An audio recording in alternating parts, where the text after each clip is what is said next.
Hello guys, good morning. Luluto si Ate Lina ng lunch.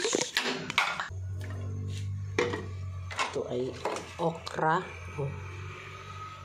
Pero ihahalo ko po siya sa adobo kong manok. Dahil sayang na naman ang gulay pagka hindi lutuin. Kunti lang, mahal yung sibuyas.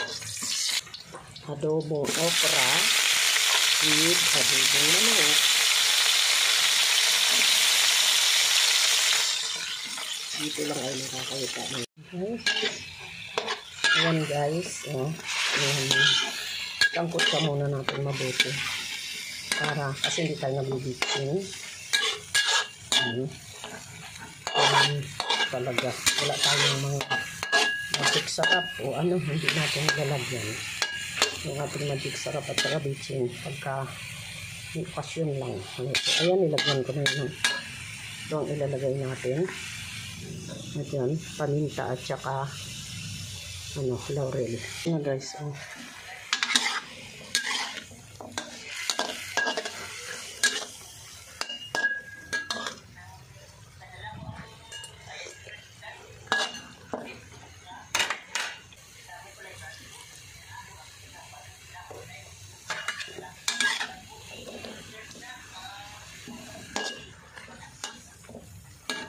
tutuyuin na lang natin guys, tapos lagay natin okra ulit. Takpan ko ulit guys. Ayan, tuyo na siya. Ayan, pasarap na ng lapot mo. Tama na siya ng timpla, nalagyan na natin siya ng patis. Lalagay na natin ngayon ito. Yung niluto ko kanina.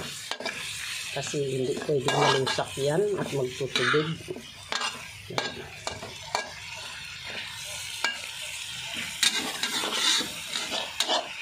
Kunti na lang yan. Yan guys. Yan na. Nakita nyo na ang resulta niya guys. Ito na siya. Finish na yan. Luto na. Hindi ko na sasandukin kasi mamaya pa naman darating ang alaga ko para mainit sa kawali. Yan. Yan ang aking niluto. Adobong manok with okra. Kaya guys, gayahin nyo yung kung ano ang gulay na meron kayo. Magluto na rin ako ng papaya, karne, baboy with papaya, adobong karne. Ito, adobong manok with okra. Kaya guys, salamat at please like, share, and subscribe na lang kay Ate Lina. Please, salamat sa inyo and God bless everyone. Tayin ko na at matutuyo na siya.